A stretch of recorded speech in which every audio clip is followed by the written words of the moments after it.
Okay, everyone, listen very carefully because this bill actually matters and it impeaches on Australians' rights.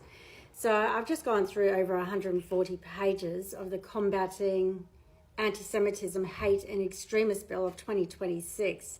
So this is not headlines, this is not the media summary, this is the actual legislation that we are going to go through.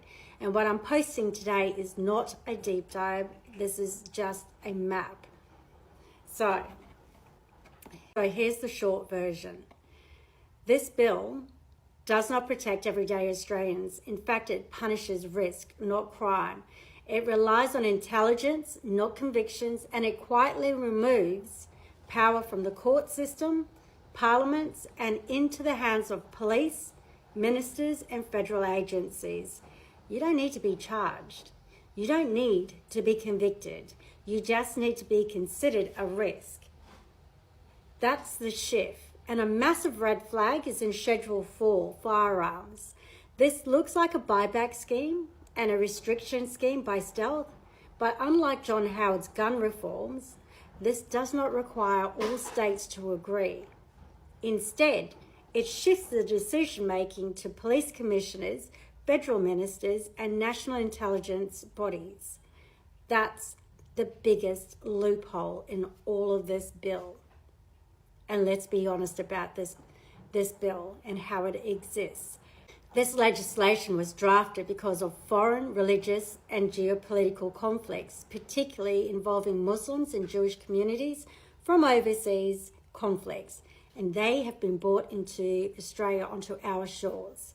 Instead of dealing with that directly, the government has chosen control over every single Australian.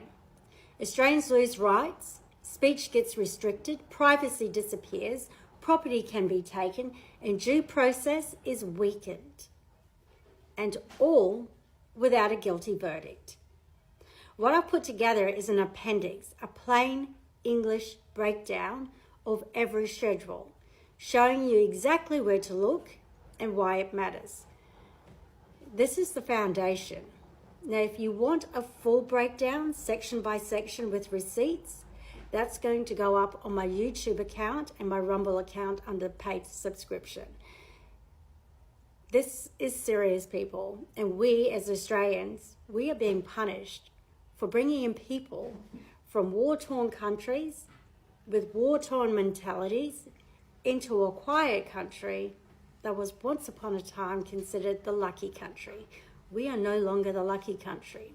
And this is what happens when we sit by, idle, and do nothing. And we continue to do that. Now, all eyes are going to be on the senators and the ministers today. You need to take a look at who's voting where and who's voted against and for. Now that, Australia, is going to be your biggest eye-opening moment. You either go down with the ship or you fight for your country. And do not allow conflict from overseas to be filtered into our country. And then we have laws that are made specifically for these people looking for refuge in our country. And this includes you, Aboriginal people. They will take over our country without a care in the world. These laws are again there to silence Aboriginal people and the Australian people from this country. So it's time for everyone to wake up.